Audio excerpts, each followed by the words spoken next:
سلام، خوش اومدید به روز ششم سفر آیسلند. امروز روز آخر سفره. صبحانه غریبانه بخوریم و بریم. امروز حدوداً 1.5 ساعت رانندگی داریم و قراره بریم پایتخت آیسلند شهر ریکیاویک رو بگردیم. اما قبلش بذارید یه ریویوی کوچولو بکنیم از تمام جاهایی که تو این سفر دیدیم.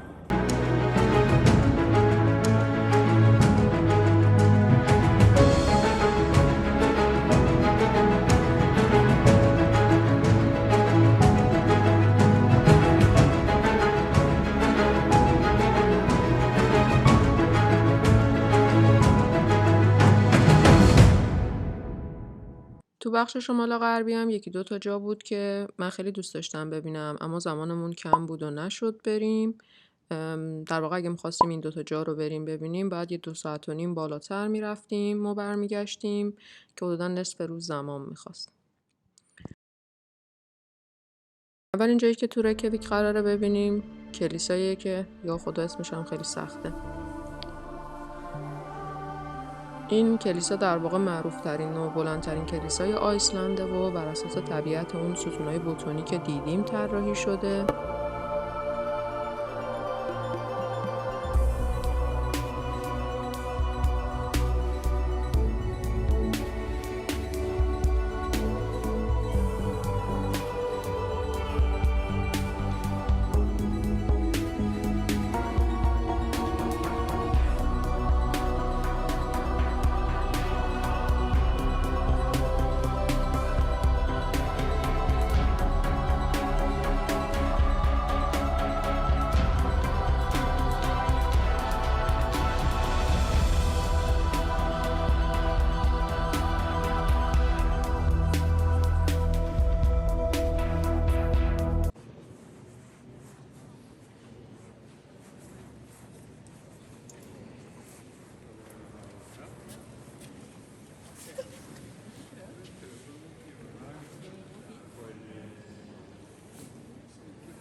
اینم یه دونه دیگه از اون ارگ پایپاست. در واقع این کلیدای ارگو که فشار میدی یه سری دریچه روی این لوله ها باز میشه و صدا تولید میشه. صداش هم تقریبا یه همچی چیزیه.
شیش بنداز.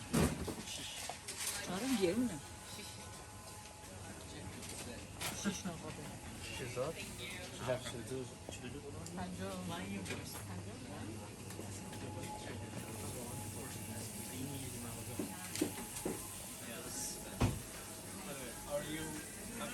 Christian, or you can spell ST5. No.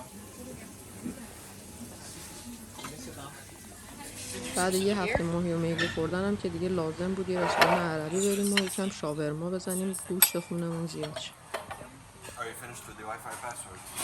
Yes. Thank you.